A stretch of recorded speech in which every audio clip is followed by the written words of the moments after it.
E aí, tudo bem? Chegamos ao nosso quinto encontro. Detalhe importante, esse quinto encontro é o último da reunião no pequeno grupo, aí onde você está participando. Mas a partir de amanhã, a gente segue com a programação, só que agora na igreja. Você já sabe onde tem uma igreja adventista? Provavelmente você já saiba. Até porque você está aí no meio de irmãos da igreja. É possível que você já tenha ido, inclusive, à igreja, participado lá de alguns cultos, mas vai que você não saiba onde tem uma igreja, então é bem fácil você descobrir uma igreja adventista. É só você entrar no site encontreumaigreja.com.br. Assim mesmo, encontreumaigreja.com.br. Você descobre a igreja adventista mais próxima de sua casa e a partir de amanhã, Sexta-feira Santa, chamada Sexta-feira da Paixão, né? Amanhã, feriado, uma boa oportunidade de você ir à igreja.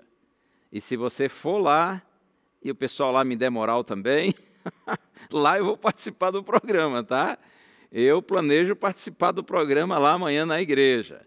Então a gente vai se encontrar amanhã também, pela graça do Senhor, para seguirmos nossa reflexão na palavra de Deus. O nosso tema de hoje, renascidos pelo perdão. Deus perdoa. Deus tem prazer em perdoar. Quando a gente vê, por exemplo, nos evangelhos, e eu cito agora Marcos capítulo 2, antes de Jesus curar um homem que era paralítico, Jesus perdoou os pecados dele. Antes de Jesus conceder àquele homem a bênção física, a bênção material, Jesus lhe deu a bênção espiritual do perdão. Toda a Bíblia, é verdade, do Gênesis ao Apocalipse, toda a Bíblia está repleta de promessas de perdão de Deus. Deus, Ele é rico em perdoar. Nosso Deus tem prazer em nos conceder a sua misericórdia. Você quer ver um texto do Antigo Testamento assim clássico, bem conhecido? Provérbios 28, verso 13.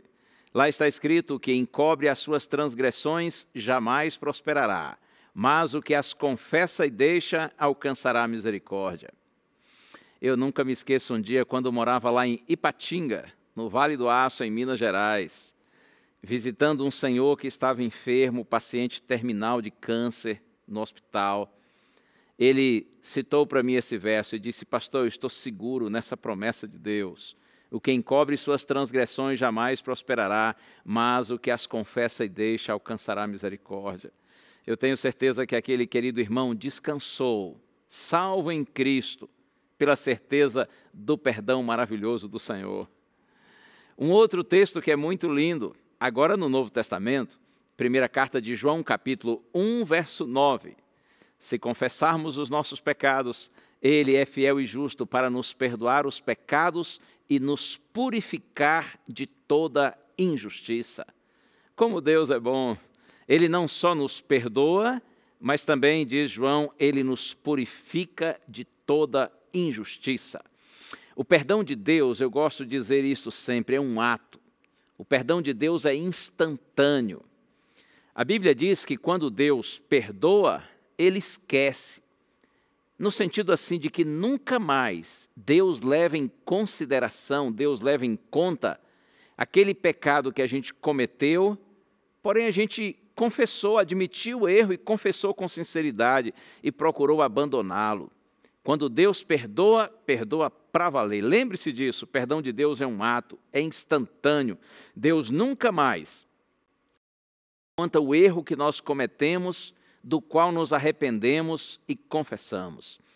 Quem sabe o indivíduo poderá até se perder, poderá ser condenado no final, mas não por esse erro, confessado e abandonado, talvez por outro, que porventura venha cometer e do qual não se arrependa. Uma advertência importante de Jesus, e eu quero inclusive ler esse texto com você.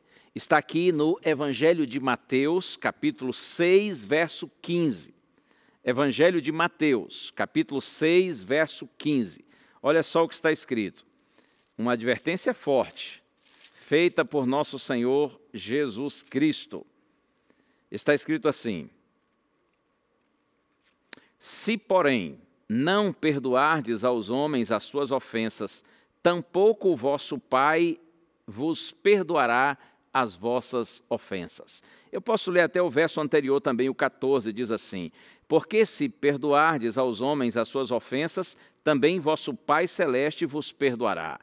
E então Jesus diz: mas se vocês não perdoarem, vocês também não serão perdoados. Você já parou para pensar por que Jesus disse isso? Que se nós não perdoarmos, também não seremos perdoados por Deus? Eu creio que a resposta é muito simples. Veja, quem nega o perdão ao seu próximo, na verdade ainda não experimentou para valer o perdão divino. Sabe por quê? Porque o perdão divino, ele é restaurador e capacitador. Quando você recebe para valer, quando você desfruta o perdão de Deus, então esse perdão divino que lhe transforma, ele também transborda por seu intermédio. O perdão de Deus é tão grandioso, é tão maravilhoso, que lembre-se disso, transforma a gente e ele transborda por meio da gente. E assim nós abençoamos outras pessoas com o perdão que nós temos para oferecer. A conexão com Deus faz com que eu me veja com os olhos de Deus. É assim mesmo. Quando eu me vejo com os olhos de Deus, eu me sinto indigno. O pior dos pecadores. Mas ao mesmo tempo que quando eu me vejo com os olhos de Deus, que eu me sinto indigno, eu também me sinto amado.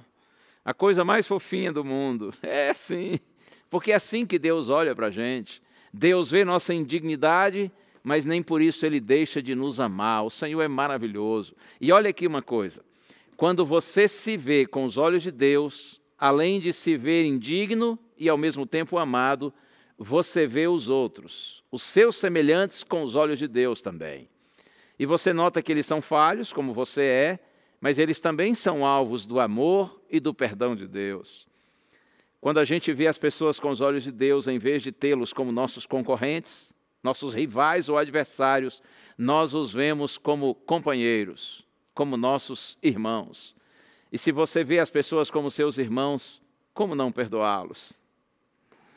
Infelizmente, o homem sem Deus, ele vê muitos erros dos outros, mas ele tem dificuldade de ver seus próprios erros.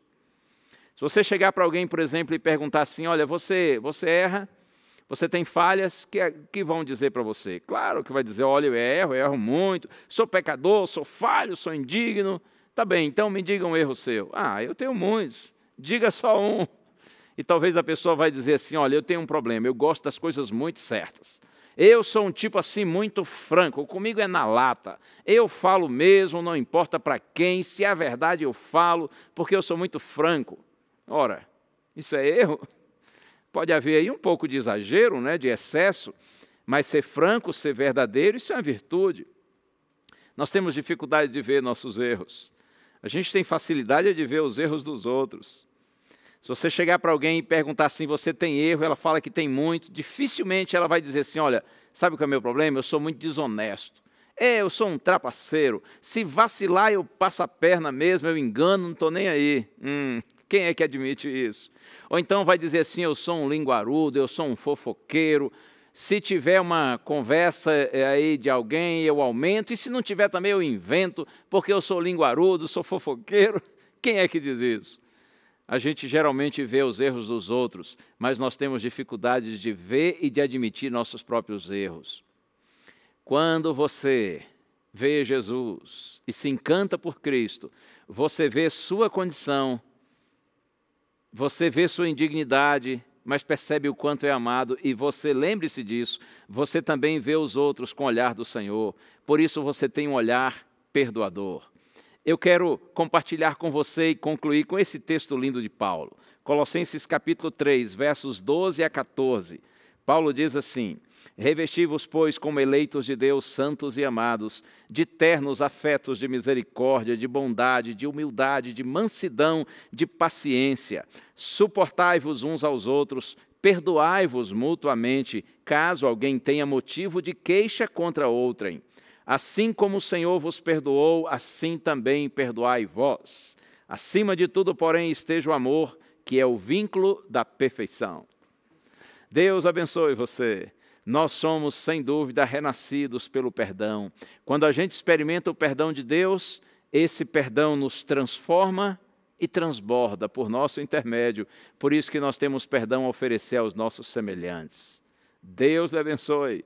Continue firme na palavra do Senhor. E amanhã, pela graça de Deus, a gente se encontra na igreja. Até lá.